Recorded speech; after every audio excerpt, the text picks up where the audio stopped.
안녕하세요. 스테디윈입니다. 매일 꾸준히 하면 성공합니다. 오늘도 힘차게 영어를 마스터해 보세요. 파이팅! Les Misérables by Victor Hugo. 빅토르 위고의 레 미제라블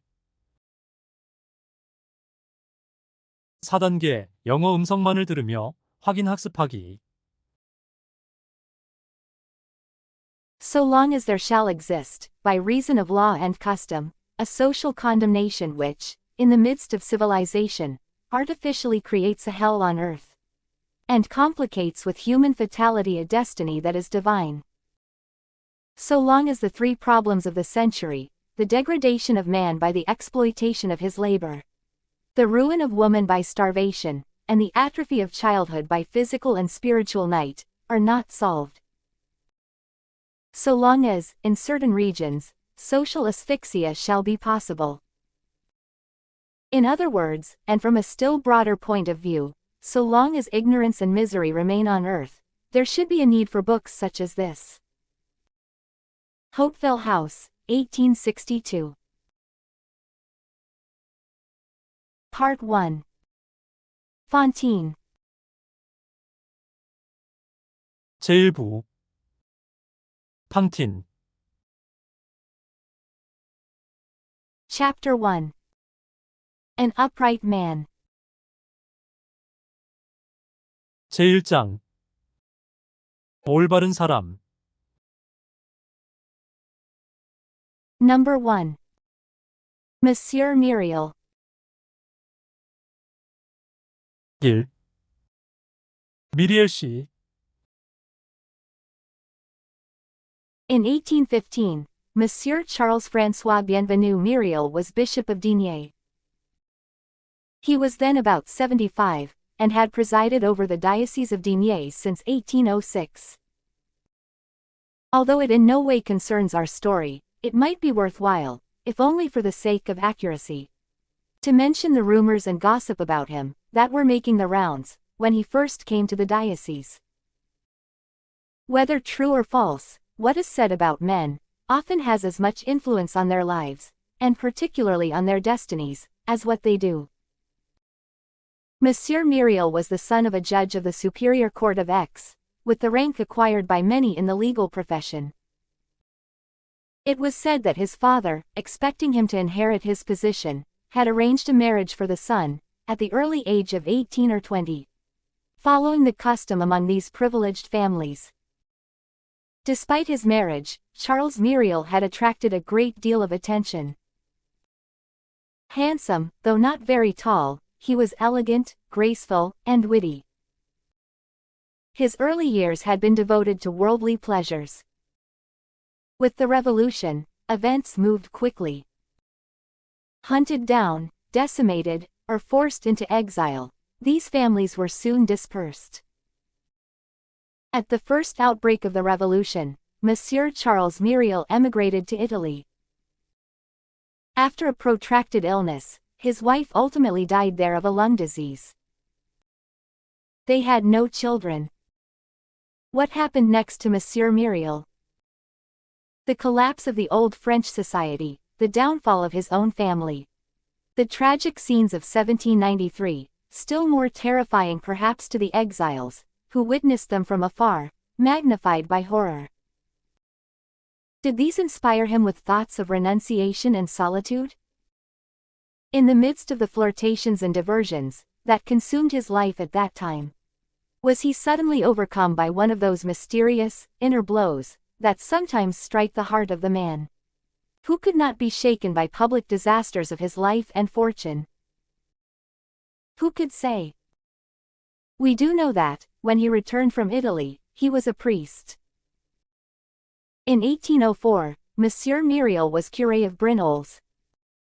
He was already an old man, and living in deep seclusion. About the time of Napoleon's coronation, some trifling business of his parish, no one remembers precisely what it was, took him to Paris. Among other influential people, he went to see Cardinal Fesch, on behalf of his parishioners. One day, when the emperor had come to call on his uncle the cardinal, our worthy priest happened to be waiting, as His Majesty went by. Noticing that the old man looked at him with a certain curiosity, Napoleon turned around, and said brusquely, "Who is this good man looking at me?" "Sire," replied Monsieur Myriel, "you are looking at a good man, and I at a great one. May we both be the better for it." That evening, the emperor asked the cardinal the priest's name.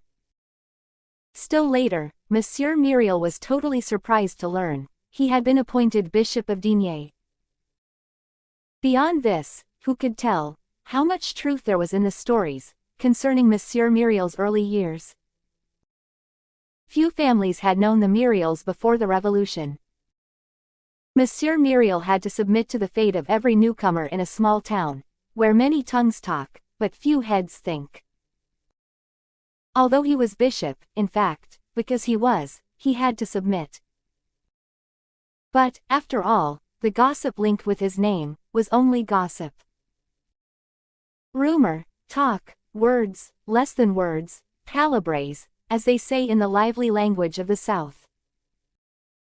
Be that as it may, after 9 years of residence, as Bishop of Digne, all these tales, which are initially engrossing to small towns and petty people, were entirely forgotten. Nobody would have dared to speak of them, or even remember them. When Monsieur Myriel came to Digne, he was accompanied by an old unmarried lady, Mademoiselle Baptistine, his sister, 10 years younger than himself.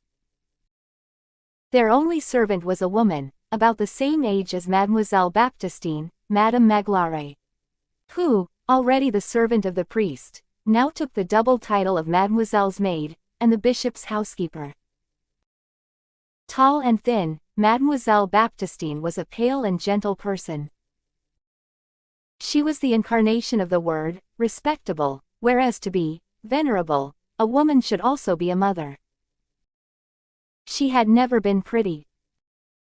Her whole life, which had been a succession of pious works, had finally cloaked her in a kind of transparent whiteness. And in growing old, she had acquired the beauty of goodness. What had been thinness in her youth, was in her maturity a transparency, and this ethereal quality permitted glimmers of the angel within. She was more of a spirit than a virgin mortal. Her form seemed made of shadows, scarcely enough body to convey the thought of sex. A little substance containing a spark. Large eyes, always downcast, a pretext for a soul to remain on earth. Madame Magloire was a little old woman, white-haired, plump, bustling, always out of breath, because of her constant activity and also her asthma. On his arrival, Monsieur Myriel was installed in his bishop's palace, with the honors prescribed by the imperial decrees, which ranked the bishop right below the field marshal. The mayor and the presiding judge called on him first, and he, for his part, paid like honor to the general and the prefect. The installation complete, the town waited to see its new bishop at work.